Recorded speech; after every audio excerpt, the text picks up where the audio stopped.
Hi hello friends, ಎಲ್ಲರಿಗೂ ನಮಸ್ಕಾರ. Food junction ಕಾರ್ಯಕ್ರಮಕ್ಕೆ ಸ್ವಾಗತ. ಎಳ್ಳು ಅಮಾವಾಸ್ಯೆ ನಿಮಿತ್ತವಾಗಿ ನಾನು ಕರ್ಚಿಕಾಯಿ ರೆಸಿಪಿಯನ್ನು ಮಾಡ್ತಾ ಇದ್ದೇನೆ. ಈ ವಿಧಾನದಲ್ಲಿ ಕರ್ಚಿಕಾಯಿನ ಮಾಡೋದ್ರಿಂದ 1 ತಿಂಗಳವರೆಗೂ ಸ್ಟೋರ್ ಮಾಡಿಟ್ಟರೂ ಕೂಡ ತುಂಬಾ ಕ್ರಿಸ್ಪಿಯಾಗಿ ಇರುತ್ತೆ. ಇನ್ನೂ ನನ್ನ ಚಾನಲನ್ನು ಯಾರೆಲ್ಲ ಸಬ್ಸ್ಕ್ರೈಬ್ ಮಾಡ್ಕೊಂಡಿಲ್ಲ ಪ್ಲೀಸ್ ಸಬ್ಸ್ಕ್ರೈಬ್ ಮಾಡ್ಕೊಳ್ಳಿ. ನೋಟಿಫಿಕೇಷನ್ಗಾಗಿ ಬೆಲ್ ಐಕಾನನ್ನು ಪ್ರೆಸ್ ಮಾಡಿ. ಈ ಹಬ್ಬದ ಸ್ಪೆಷಲ್ ಕರ್ಚಿಕಾಯಿಯನ್ನು ಹೇಗೆ ಮಾಡೋದು ಅಂತ ನೋಡೋಣ ಬನ್ನಿ. ಮೊದಲಿಗೆ ನಾನು ಒಂದು ಪಾತ್ರೆಯನ್ನು ತೆಗೆದುಕೊಂಡು ಅದಕ್ಕೆ 2 ಬೌಲ್ನಷ್ಟು ಮೈದಾ ಹಿಟ್ಟನ್ನು ಹಾಕಿಕೊಳ್ತಾ ಇದ್ದೇನೆ. ಚಿಟಿಕೆ ಉಪ್ಪನ್ನು ಹಾಕಿಕೊಳ್ಳಿ. ನಂತರ 1 ಟೇಬಲ್ ಸ್ಪೂನ್ ಸಕ್ಕರೆಯನ್ನು ಹಾಕಿಕೊಳ್ಳಿ. ಸಕ್ಕರೆಯನ್ನು ಹಾಕಿಕೊಳ್ಳೋದ್ರಿಂದ ಕರ್ಚಿಕಾಯಿ ಕಲರ್ ಚೆನ್ನಾಗಿ ಬರುತ್ತೆ. ಸ್ವಲ್ಪ ಎಣ್ಣೆಯನ್ನು ಹಾಕಿಕೊಂಡು ಹಿಟ್ಟನ್ನು ಚೆನ್ನಾಗಿ ಮಿಕ್ಸ್ ಮಾಡಿಕೊಳ್ಳಿ. ಹಿಟ್ಟನ್ನು ಈ ರೀತಿಯಾಗಿ ಗಟ್ಟಿಯಾಗಿ ನಾದಿಟ್ಕೊಳ್ಬೇಕು. ಕರ್ಚಿಕಾಯಿ ಸ್ಟಫಿಂಗ್ಗೆ ನಾನು 1 ಬೌಲ್ನಷ್ಟು ಒಣ ಕೊಬ್ಬರಿಯನ್ನು ತೆಗೆದುಕೊಂಡಿದ್ದೇನೆ.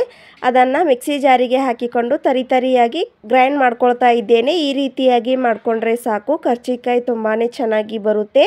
ಕರ್ಚಿಕಾಯಿ ಸ್ಟಫಿಂಗ್ಗೆ ಪೂರ್ತಿ ಸಣ್ಣನೂ ಇರಬಾರ್ದು, ಪೂರ್ತಿ ದಪ್ಪನೂ ಇರಬಾರ್ದು, ಮೀಡಿಯಮ್ ಸೈಜ್ನಲ್ಲಿ ಇದ್ದರೆ ಚೆನ್ನಾಗಿ ಬರುತ್ತೆ. ಇವಾಗ ನಾನು ಗ್ರೈಂಡ್ ಮಾಡಿಕೊಂಡ ಮಿಶ್ರಣವನ್ನು ಒಂದು ಪಾತ್ರೆಗೆ ಹಾಕಿಕೊಳ್ತಾ ಇದ್ದೇನೆ. ಇವಾಗ ನಾನು 1 ಬೌಲ್ನಷ್ಟು ಸಕ್ಕರೆಯನ್ನು ಮಿಕ್ಸಿ ಜಾರಿಗೆ ಹಾಕಿಕೊಂಡು ಅದನ್ನು ಕೂಡ ಗ್ರೈಂಡ್ ಮಾಡ್ಕೊಳ್ತಾ ಇದ್ದೇನೆ. ಸಕ್ಕರೆ ಇಷ್ಟ ಆಗದೇ ಇರೋರು ಬೆಲ್ಲವನ್ನು ಕೂಡ ಯೂಸ್ ಮಾಡ್ಕೊಳ್ಬೋದು. ನಾನು 7 ಏಲಕ್ಕಿಯನ್ನು ಹಾಕಿಕೊಂಡು ಗ್ರೈಂಡ್ ಮಾಡ್ಕೊಳ್ತಾ ಇದ್ದೇನೆ. ಇವಾಗ ನಾನು ಗ್ರೈಂಡ್ ಮಾಡಿಕೊಂಡ ಸಕ್ಕರೆ ಮಿಶ್ರಣವನ್ನು ಈ ಪಾತ್ರೆಗೆ ಹಾಕಿಕೊಳ್ತಾ ಇದ್ದೇನೆ. ನಂತರ ಅರ್ಧ ಕಪ್ನಷ್ಟು ಬಿಳಿ ಎಳ್ಳನ್ನು ಹಾಕಿಕೊಳ್ಬೇಕು. ಇದನ್ನು ಚೆನ್ನಾಗಿ ಮಿಕ್ಸ್ ಮಾಡಿಕೊಳ್ಳಿ. ಸಕ್ಕರೆ, ಕೊಬ್ಬರಿ, ಬಿಳಿ ಎಳ್ಳು ಮಿಕ್ಸ್ ಆಗಬೇಕು, ಅಲ್ಲಿವರೆಗೆ ಇದನ್ನು ಚೆನ್ನಾಗಿ ಮಿಕ್ಸ್ ಮಾಡಿಕೊಳ್ಳಿ. ನಾನು ಈ ಸ್ಟಫಿಂಗ್ಗೆ ಯಾವ ಪ್ರಮಾಣದಲ್ಲಿ ಕೊಬ್ಬರಿಯನ್ನು ತೆಗೆದುಕೊಂಡಿದ್ದೆ ಅದೇ ಪ್ರಮಾಣದಲ್ಲಿ ಸಕ್ಕರೆಯನ್ನು ಕೂಡ ಹಾಕಿಕೊಳ್ತಾ ಇದ್ದೇನೆ. ನೋಡಿ, ಇವಾಗ ಸ್ಟಫಿಂಗ್ ರೆಡಿಯಾಗಿದೆ.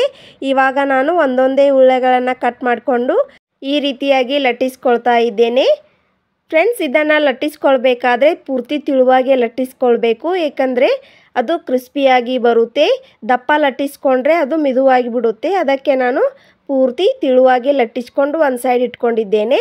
ಇವಾಗ ನಾನು ಒಂದೊಂದೇ ಎಲೆಯನ್ನು ತೆಗೆದುಕೊಂಡು ಒಂದು ಮನೆಯ ಮೇಲೆ ಈ ರೀತಿಯಾಗಿ ಇಟ್ಕೊಂಡಿದ್ದೇನೆ. ಸ್ಪೂನ್ನ ಸಹಾಯದಿಂದ ಕರ್ಚಿಕಾಯಿ ಸ್ಟಫಿಂಗನ್ನು ಈ ರೀತಿಯಾಗಿ ಹಾಕಿಕೊಳ್ಬೇಕು.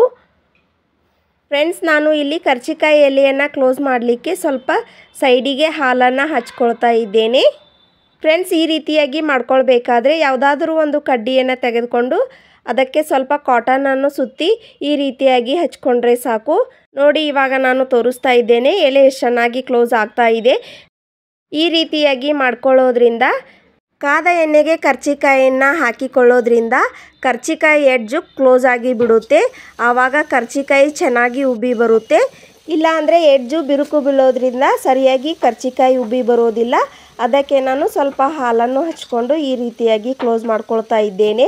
ನೋಡಿ ಫ್ರೆಂಡ್ಸ್, ಇವಾಗ ತೋರಿಸ್ತಾ ಇದ್ದೇನೆ ಕರ್ಚಿಕಾಯಿ ಕೂಡ ಎಷ್ಟು ಚೆನ್ನಾಗಿ ಬಂದಿದೆ ಅಂತ. ಒಂದು ಕರ್ಚಿಕಾಯಿ ಕೂಡ ಒಡೆದಿಲ್ಲ, ಅಷ್ಟು ಚೆನ್ನಾಗಿ ಬಂದಿದೆ. ಕಲರು ಕೂಡ ಎಷ್ಟು ಚೆನ್ನಾಗಿ ಕಾಣ್ತಾ ಇದೆ ಅಂತ ನೋಡಿ. ಫ್ರೆಂಡ್ಸ್, ಕರ್ಚಿಕಾಯಿನ ಕರಿದುಕೊಳ್ಬೇಕಾದ್ರೆ ಕಡಿಮೆ ಉರಿಯಲ್ಲಿಟ್ಟು ಕರಿದುಕೊಳ್ಬೇಕು, ಆವಾಗ ಕ್ರಿಸ್ಪಿಯಾಗಿ ಬರುತ್ತೆ. ಇವಾಗ ನಾನು ಇನ್ನೊಂದು ಬ್ಯಾಚ್ನ ಕರಿದು ತೋರಿಸ್ತಾ ಇದ್ದೇನೆ. ನೋಡಿ, ಅದು ಕೂಡ ಎಷ್ಟು ಚೆನ್ನಾಗಿ ಬರ್ತಾ ಇದೆ ಅಂತ.